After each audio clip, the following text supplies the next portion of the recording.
Today we're going back to one of my original series discussing what to buy from Hermes in June and July. But today's video has a twist to it because we are not only looking at the pieces that are going to be on shelves in the coming month, but I also wanted to have just a quick peek at some of the new pieces that are being introduced for fall winter, just so if anything piques your interest, you have a chance to put in a request for them before everyone else does. So without further ado, if you'd like to hear my thoughts on the latest and greatest Hermes launches, some of which I have a feeling will make their way onto your luxury wish list, then make sure to give this video a thumbs up, subscribe down below if you haven't done so yet, and keep on watching. Before we move on to what you'll find in stores and what new pieces Hermes just presented in Shanghai, I wanted to quickly share with you a couple of pieces that I came across online, so on the secondary market. I recently saw an Hermes Birkin from the So Black collection pop up, which launched in the early 2000s, so 2010, 2011. It was under Jean-Paul Gaultier's creative vision, and what made these bags really unique, other than the fact that they featured a tone-on-tone black hardware, is that Birkin bags, even larger Birkins, were made of matte alligator instead of matte croc.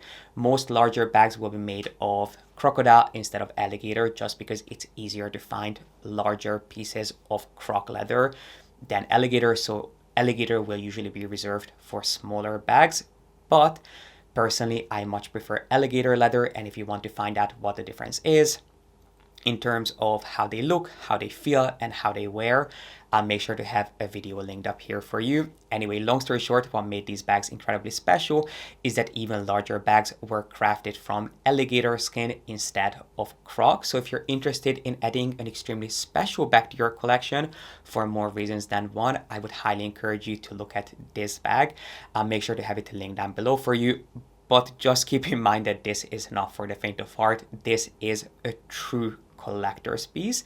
And speaking of pieces designed by Jean-Paul Gaultier, as you'll know, the shoulder Birkin also made a comeback in the past year. It's a piece that was originally designed by Jean-Paul Gaultier himself, and it's a bag that's gone through quite a few iterations. I think we are on the third iteration of the shoulder Birkin.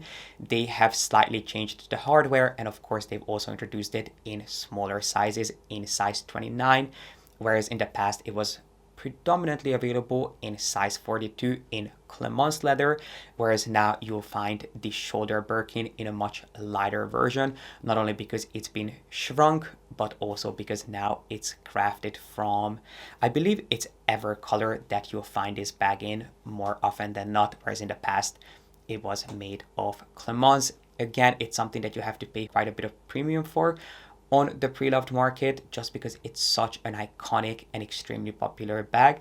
But because it is on the pre-loved market, it tells us that it's something you should also be able to find in stores if you are a loyal customer of the brand. I'll make sure to have some links in the description box for you for both of those bags, just in case you're interested in having a closer look at them. But with that out of the way, let's move on to some of the new pieces that you should be able to find in stores, starting with a new piece of SLG, which it's interesting. We just talked about the decline of SLGs in my last video on back charms and why I think back charms are so popular. Obviously, people just don't use SLGs the way they used to for two reasons. Number one, bags are only getting smaller, which means that we no longer have the room to put a large wallet or a solid card holder in our bags. Is just not something that we have the real estate for. And also the fact that most of our banking happens on our phones at this point. Most people will have Apple Pay and will have our credit and debit cards on our phones, or you'll just probably have a couple of credit cards slid into your bag instead of having a ton of different cards and cash and coins, because let's be honest, most places don't even take payments in cash. So there's simply just no more need for SLGs, or at least not an abundance of SLGs. But Hermes is trying to bridge that gap by introducing bag accessories, bag charms, and even smaller, more compact wallets even more compact than a Cavi or a Bastia. And a great example of that is the H pocket card holder, which is this extremely simple geometric elongated H that basically just harnesses a couple of cards together. And when I say harnesses, I actually mean it, because it's basically a little harness that you can slide a couple of cards into. Personally, I don't see the point of it. I don't know why you'd need a case for 2 credit cards, because it will not fit any more than that. But if you love the idea, just know that it's out now. It's quite reasonably priced, considering that it will really only house 2 credit cards. I think it comes in at just under 250 euros. It's exclusively available in Epsom, but in a ton of different colors. So if you love your SLGs and if you're looking for something really, really simple that will not take up too much space in your bag, this is available now. And while we are on the topic of accessories, why don't we talk about fine jewelry? As you'll know, fine jewelry is one of my favorite métiers from Hermes. I do think that Hermes's jewelry is extremely underrated when it comes to designer houses. I rarely, if ever, hear anyone talking about their fine jewelry pieces, and even when I do, most people will talk about the same pieces. So I wanted to introduce you to some of the latest launches, starting with a collection that I am personally not a big fan of, but it is the Mix and Age collection, which is this new collection that is quite eclectic. It basically combines not only different motifs from different collection, but also different metals. One thing to keep in mind when it comes to these mix and match pieces, which this collection might be brand new, but this idea of mixing and matching gold with silver isn't. One thing for you to keep in mind is that they are not usually the greatest deal. I mean, let's be honest, buying fine jewelry is not something that makes a lot of financial sense, but just keep in mind that I think when it comes to these mix and match pieces, you are paying a lot of money, considering that the majority of the pieces tend to be made of silver instead of gold. But this collection ranges between $5,000 and $21,000. It includes rings, necklaces, pendants, different earrings. There is a lot to choose from, and if you love something that is quite bold and makes a statement, this might be something that you want to look in. And speaking of conversation starters, there is a new take on the Precious Kelly pendant, which is a piece that you'll most likely be familiar with if you have a passion for Hermes, because it's a piece that's been around for years in different iterations. The most popular one is the Precious Kelly in rose gold, where they basically shrunk the Kelly bag into a tiny little pendant, where the body of the bag is made of this sort of solid gold mesh material. Unfortunately, these bags are not functional, which I don't understand why that is. Perhaps it comes down to pricing. Not that I don't see why they couldn't make these bags work for close to $100,000, because that's the price tag associated with these pieces, but they're actually a lot more popular than you would think. Of course, this is for the true Hermes VIP, or for those who want to become an Hermes VIP, and they are extremely eager to get their hands on a special Hermes bag, because I don't really see the aesthetic appeal. To me, it's more of a transactional piece. If you want to become a VIP and you want to spend a lot of money and you want to make a good impression, that's when I think most people will buy that piece, but it's just my personal opinion. But if for some weird reason that I cannot understand, you love the look of this piece, just know that the latest iteration of the Precious Kelly is the Precious Kelly bag being introduced in solid black jade. So the body of the bag is made of solid jade. I personally think that this charm would look best as being worn as a back charm rather than a pendant, because as a pendant it really looks just kind of strange and even a little awkward. An archival collection of fine jewelry that's making a comeback is the Crescendo collection, which, now that I said that out loud, it kind of sounds like a spell from Harry Potter, but the Crescendo collection was around many years ago at this point. It's a collection that was exclusively available in sterling silver, and what made this collection special, which actually had an equestrian inspiration to it, it was this collection of chain pieces. But what made these chains special is that each and every single link had this oversized, almost donut-like look to it, and the chains progressively got bigger. So at the beginning you started out with extremely tiny little chain links, but as the piece went on, the individual links got bigger and bigger, so it had this really cool asymmetric look to it. And this is a collection that is now being reinterpreted in white gold. My favorite piece from this range that should be launching for fall winter is this incredible diamond earring slash ear cuff. It's an earring that kind of climbs up your ear, which I love that Hermes is doing all these statement earrings. It's not something that I would ever wear. I'm not into earrings myself, but I continue admiring these from afar. And I know that the initial ear cuffs that Hermes came out with, a lot of people had issues with because the sizing and the fit wasn't right, but I really hope it's something that they are continuously improving upon. If you have any experience with Hermes' ear cuffs, please let us know in the comment section. And if you're looking for one that will give you all the bling, this might just be the one for you, because you do get that fluidity that you would get with an actual flexible chain, but it's also combined with the sparkle and the brilliance of diamonds, with the diamonds increasing in size as this cord-like earring moves up your ear, which makes it a true piece of art. And before we move on to the rest of the new pieces that Hermes is teasing for fall winter, I just wanted to let you know that the In the Loop bag is now also available in canvas. It's a new design that is kind of reminiscent of the Picotin.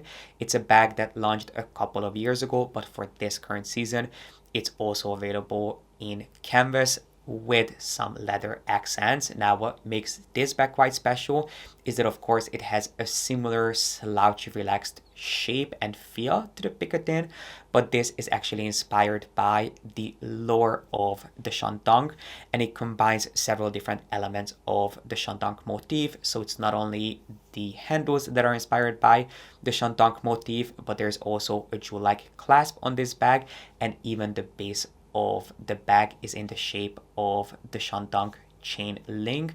This bag can be carried one or two ways.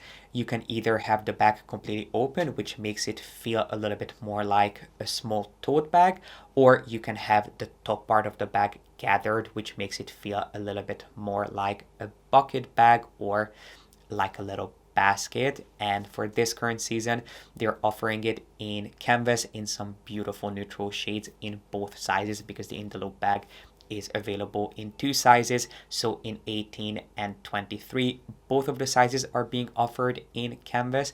And if you're wondering, will I save any money by opting for the canvas bag over leather, I have to disappoint, because the leather bags are the exact same price as their canvas counterparts. Without further ado, let's move on to the fall winter pieces that Hermes just presented in Shanghai. What they've been doing for the past couple of years is they've been splitting their collections into two chapters, and this was the second chapter for fall winter, which means that these pieces will most likely not start hitting stores until the end of the year. Just knowing Hermes, I would not be surprised if the bags did not start popping up until next spring, summer. But you never know. You can never be too early when it comes to putting in a request for Hermes bags, just because of how hyped the brand is. And especially when it comes to seasonal bags, most boutiques will only ever get a couple of pieces in, if that. Now, we're not going to be talking about the pieces of ready to wear, just because it's going to be such a long time before we start seeing these pieces, and most stores really don't take pre-orders for ready to wear at this point unless you shop at one of the bigger flagships. But the overarching theme of the collection is Au Galop, which translates to galloping, and as you would expect, it has a very similar inspiration to it as most Hermes runway collections. This year, the outfits promise to support a seamless transition between adventures in the concrete jungle and exploring the wilderness on a horseback. So there's nothing new here, but there are a couple of new bags and a lot of new Kellys for us to discuss. Let's start with the Ancrage bag, which is available in Berinia Faubourg, and it's quite special because the inspiration behind this bag is actually a scuba bag or a scuba pouch. It is basically like a slouchy tote meeting a bucket bag. The closest thing that I could compare it to is actually the In the Loop bag, in that it also has this shantung-like motif, but instead of the shantung motif being on the inner part of the bag, it supports the handle of the bag. And if you're looking for an extremely easy, carefree, casual slouchy bag, something that is quite similar to the Picotin, but it feels a little bit more secure because you are actually able to fully close the bag, this could be a special bag for you to consider playing around with. And it also comes with an adjustable wide shoulder strap, so it is something that you can either style down and make it look really casual and effortless with that large wide shoulder strap, or you can definitely dress it up and make it feel almost like, who remembers the So Kelly bag, which is no longer in production? I have a suspicion that it will make it back into production sooner or later, but it was an extremely popular Kelly inspired bucket bag. To me, it would add a similar facet to your collection, but with a slightly more understated hardware detail. And then a shape that might look quite similar at first glance, but has a completely different feel to it. To me, this bag feels a lot more rustic and country-like. It's very clearly inspired by the brand's equestrian harness making heritage because of all the metal bits and hardware that this bag features. It is the double long bag, which we also got a preview of during the presentation of the first chapter of this collection.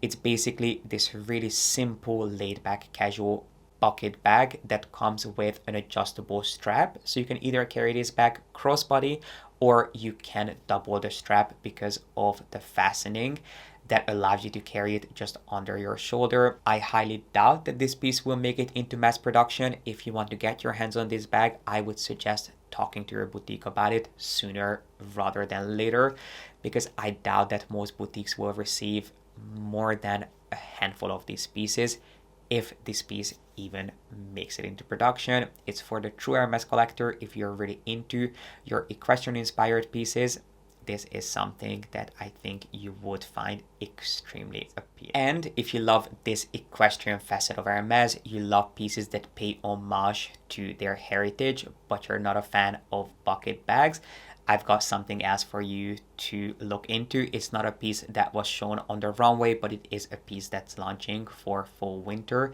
which is the Bridon bag. It's again a piece that very much pays tribute to the brand's equestrian and harness making heritage, which is really apparent if you look at these metal fastenings that this bag features. It has quite an old school traditional ladylike feel to it, in that it features two top handles and the bag itself is quite structured. I think some people would compare this to the Birkin, but to me it feels completely different because of how structured this bag is.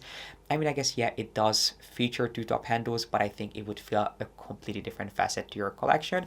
But the user experience might be slightly different. So perhaps if you love the feel and look of the Birkin, but you find it just a little bit too loud for your liking, this might be something that you want to look into.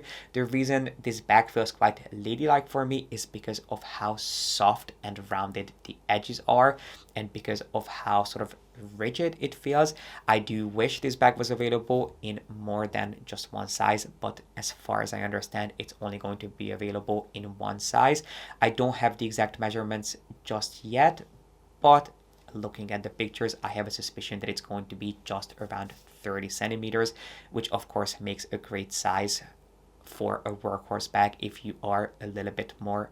But again, if you like any one of these seasonal designs, you want to get on them sooner rather than later, just because Hermes really does not produce many of them, and it's likely that most boutiques will not even buy them for themselves. So if you like these, make sure that you express your interest as soon as you can. And with that, let's move on to some of the Kelly bags. There was not a single Birkin bag in sight during the second chapter, the presentation of the second chapter of the fall winter collection. it was all about Kelly bags in different shapes and sizes. So let's start with some of the larger Kelly bags that we saw on the runway, which were in size 40. But I think the most special Kelly bag that we saw on the runway in a larger size was one without hardware. So you might have seen that the overarching theme of the year, not of this collection, but the overarching theme of the year is drawn to craft, which means that there were quite a few pieces presented for this year that have kind of a deconstructed feel to them, including the HAC relier bag. I hope I didn't butcher that, but it's an evergreen HAC that's basically the blueprint of a classic HAC bag. So you have the different details of the HAC screen printed onto the bag, and then you also have these pearled metal studs that outline the different details, so the sangles and the hardware that you would normally find on an HAC. This new Kelly bag has a similar inspiration to it in that it doesn't actually feature any hardware. You do have the twist closure, but you don't have any of the metal plaques on the outside, so on the framing of the twist closure or even on the sangles, which you wouldn't think makes that much of a difference, but I have to tell you, this Kelly bag to me feels a lot more simple, a lot cleaner, a lot more stripped down, which I think very much feeds into this idea of more understated pieces being popular and a lot of people not feeling comfortable carrying these extremely obvious, clearly branded luxury bags. And to me, it does feel a lot more refined and a lot more simple. I'm not sure if it's a design that we'll find in more than just one size, but I did really like the look of this larger Kelly bag without the metal plaques. And in case you love this look but you're looking for something slightly more eye-catching, don't forget that the HAC Relier is also launching for this fall winter season. An accessory that you might have also noticed on the runway is some water bottles. I mean, leave it to Hermes to turn one of the most popular items of the past year into a luxury staple. Of course, Stanley cups have taken over the world. I feel like these reusable water bottles are having the biggest comeback. They are slowly becoming a status symbol. And if you want to buy one of the most expensive water bottles out there, this is one that you could certainly look into from Hermes. It's not a brand new launch. It is the Odyssey water flask, which has been around for a couple of years. So again, it launched just about the same time the Stanley cups took over the world. Again, it's not a brand new concept. There are other luxury brands, including Chanel and Versace, who have been doing these extremely luxurious takes on water bottles for years. But this is Hermes' take on the trend, and as you know, Hermes will take everything to the next level. So these Odyssey water flasks are actually made of solid sterling silver, so you are carrying basically a piece of jewelry with you, and they have this really sleek, highly polished finish to them. But the inspiration is quite the opposite, because even though you have this over-the-top, sleek, highly polished finish, the shape itself is quite contemporary and it's inspired by military canteens. I actually love this juxtaposition. I love how it has this really utilitarian shape, but then the finish is as eye-catching as it comes. It's probably not the most practical, but functionality is probably the last thing you would expect when it comes to a water bottle that sets you back, I think, something like 5,400 euros. It is completely insane, but I'm sure that this piece will get quite a bit of hype with it being shown on the runway, and it was actually carried in a leather basket that was specifically designed to house this water bottle. It's not the first time that Hermes is doing these water bottle cases. They've been doing one that's actually collapsible, I think, and it's collapsible because it's made of alternating layers of technical silk and leather, so when you're not using them, you can just collapse them and carry them in your bag. Otherwise, they allow you to carry your water bottle crossbody. They're also doing some water bottle cases in the Petite Hush collection, which are a lot more reasonably priced.